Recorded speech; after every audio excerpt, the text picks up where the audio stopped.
James Kaufman, World News Report today. Ladies and gentlemen, we've just been hit by coronal mass ejection at 15:30 UTC time. And, well, we've been hit by another strong X 4.2 solar flare that looks like it might have created a coronal mass ejection. Now this, coming in on the 4th, is completely unforecasted. Everyone knew that these coronal mass ejections would be moving at a much faster pace than they forecast.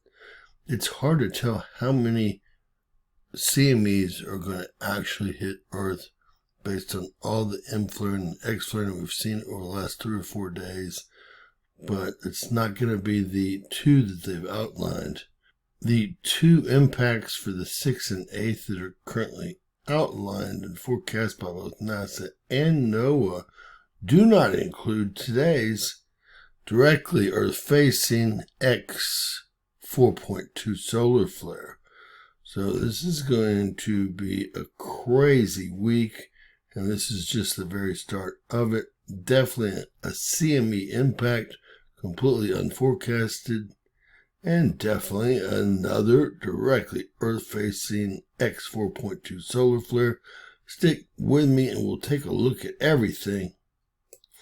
Alright, did we go from 0 to hero? This is unbelievable. All based on one sunspot group thus far. Although we had a couple other sunspots get involved. Almost everything you see here was generated by sunspot AR4366. Now we did have the X8 right here. We've just had an X 4.2 within the last few hours here. We had several other X flares. I believe this is the 6th X flare to hit in about 36 hours, maybe less. This one's the first. So right about 36 hours, 6 X-class solar flares directly Earth-facing. Unbelievable. And we're talking about dozens, over 36 M-class solar flares also, which any of them could have created a coronal mass ejection. We don't know what caused coronal mass ejection that just hit us, although I would have predicted that this X8 flare would have gotten here before the 6th, as NOAA and NASA both predicted. And we have NOAA's warning the X 4.2 solar flare from region AR4366 with an R3 radio blackout. Looks like it peaked around 12:13 UTC time. Translate that to Central Time. You're looking at this morning at 5:13 Central Time. And we all know what this event entails. We don't know if a CME was lifted. We just haven't had it modeled yet, and the models have not been real consistent thus far. Heading over to spaceweatherlive.com, it's been a busy one to say the very least. Here we have that X 4.3, they're calling it out here, a 4.21, they're calling it out here. The X 8.11 from about 48 hours ago, currently running a C2.13 baseline. We have a 40% chance of having another X flare today, an 80% chance of having an M flare, and a 99% chance of having an additional C flare. Now, I believe 40% is the highest I remember, although I could be wrong. You can see how many M flares we've also had today alone. Let's see, 2, 3, 4, 5, 6, 7, 8, and 9, 10 just today alone. So, and that started at 0-100 UTC time. The day is far from over. Again, our X 4.3 peaked about 12:13 UTC time. About 5:13 this morning, Central Time. All right, you're seeing the latest from NOAA here.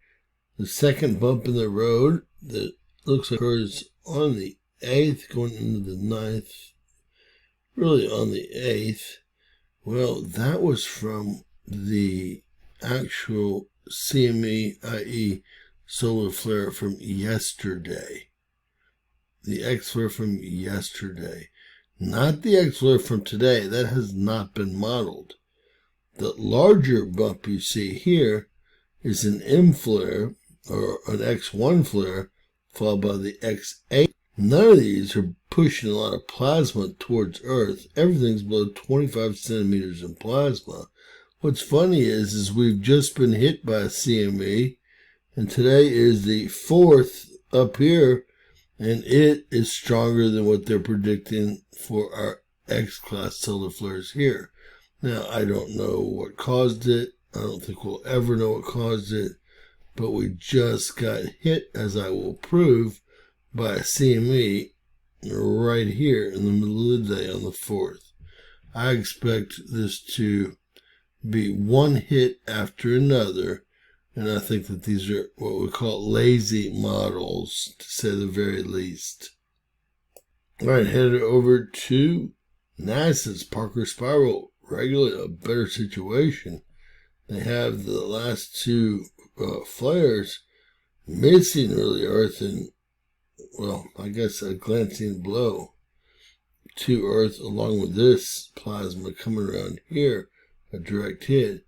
These two look like they're really shooting past, although I do see a pretty good glancing blow from the first one. This is the Parker Spiral. Might be easier to see right here. So this is not going to be any fun. I see a combination of plasma and solar winds, though we haven't had a coronal hole.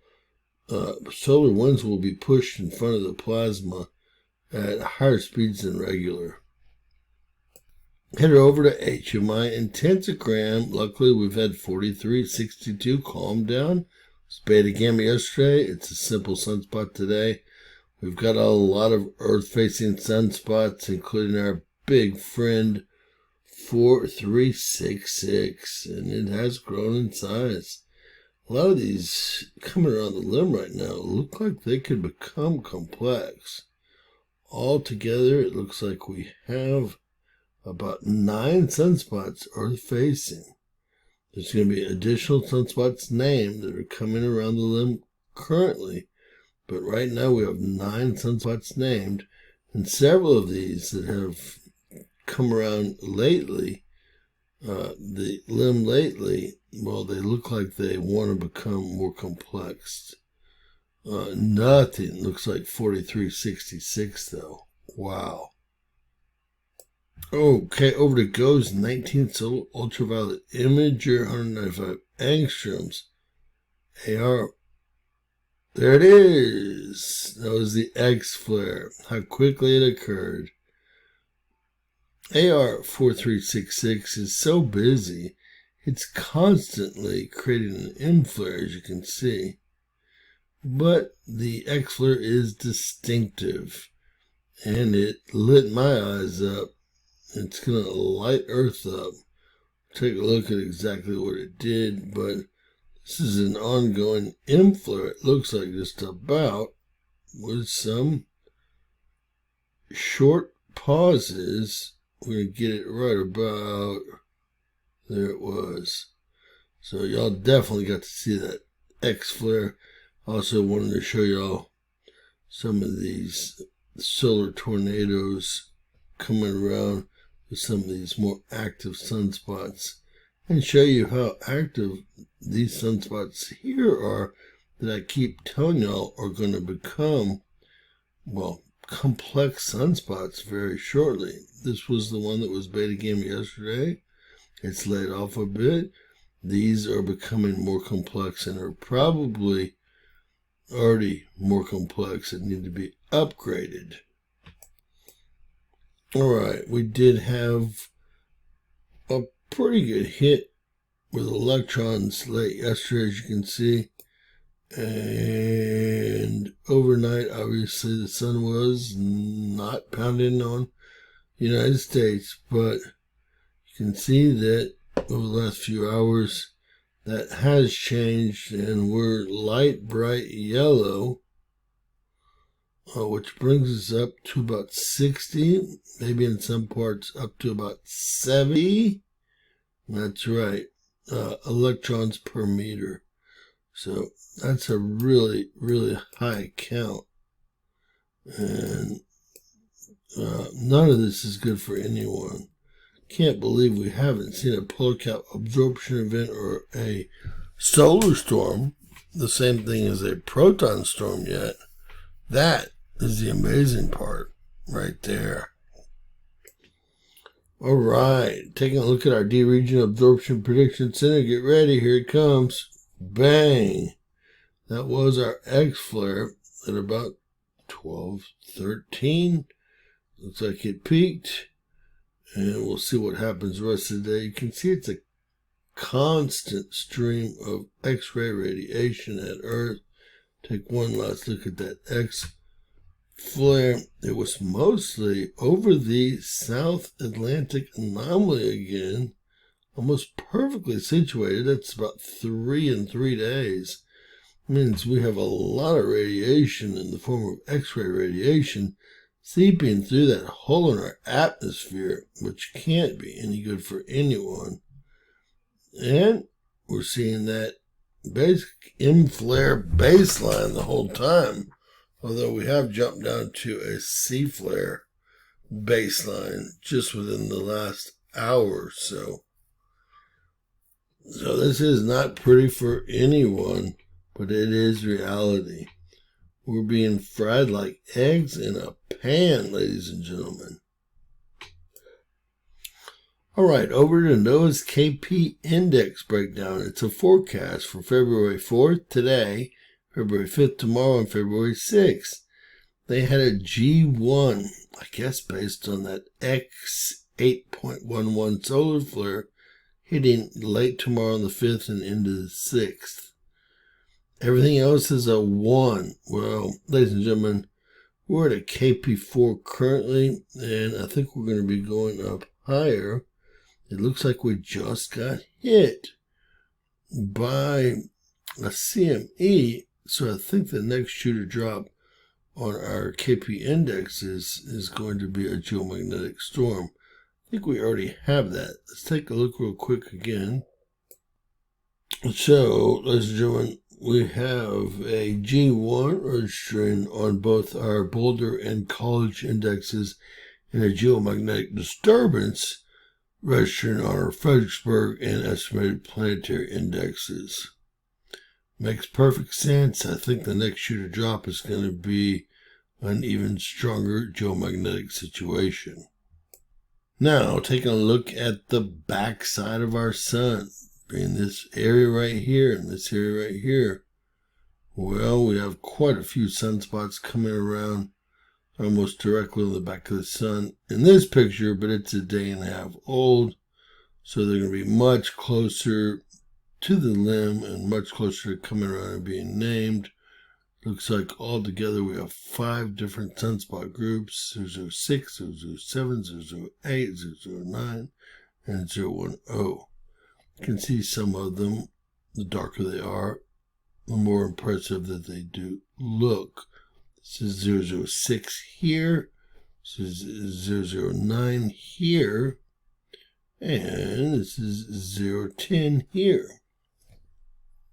All right, Soho 284 angstroms taken today, February 4th. It's going to be at 6:06 this morning. Do have a coronal hole in the northern hemisphere. I don't think it's going to come into play much.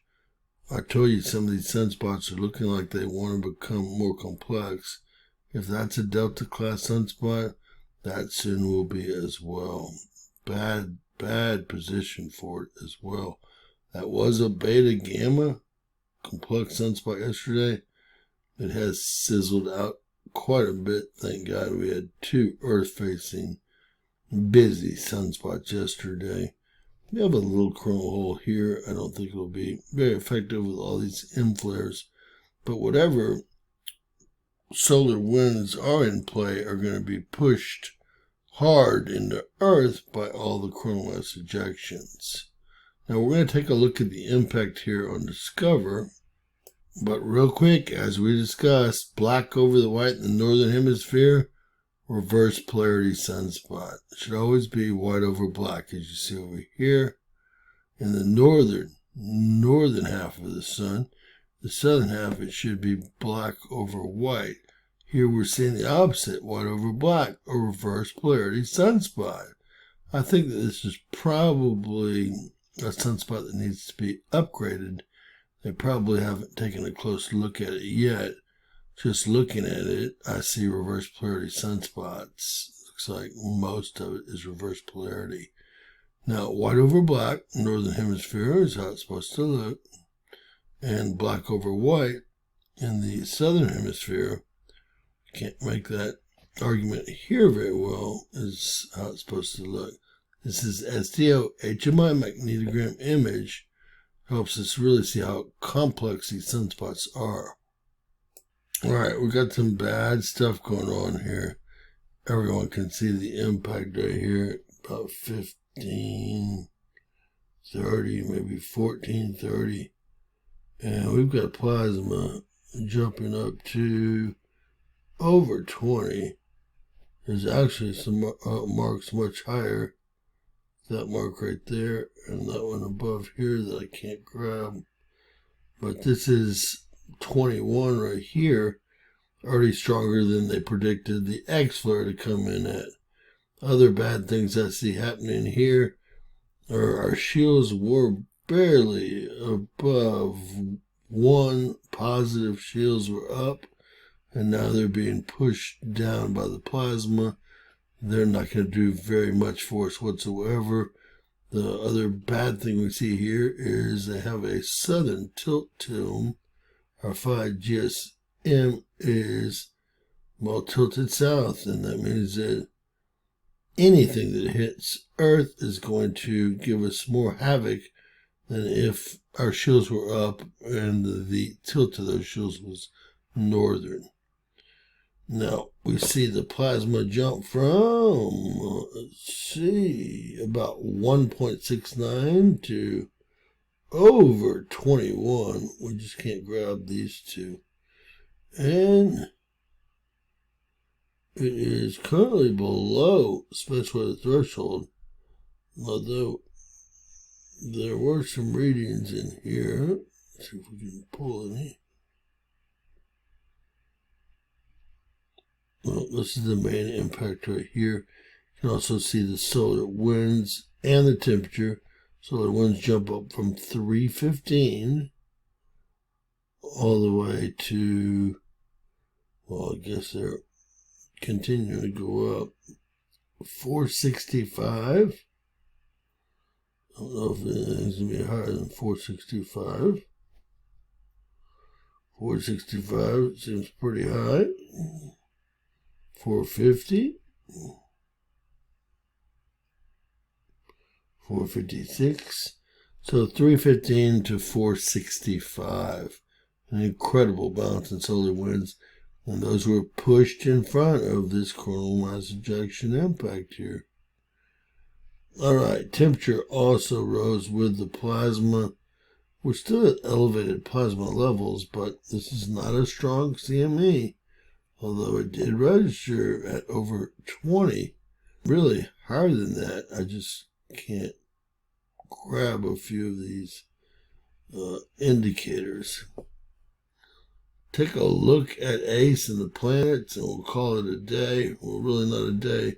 There's no telling what will happen shortly. All right, I want y'all to remember that both ACE and Discover are geostationary, and they're at Lagrange point 1 million miles above Earth in orbit. And they don't move. Although the Earth spins, they stay at Lagrange point 1 in between Earth and the Sun.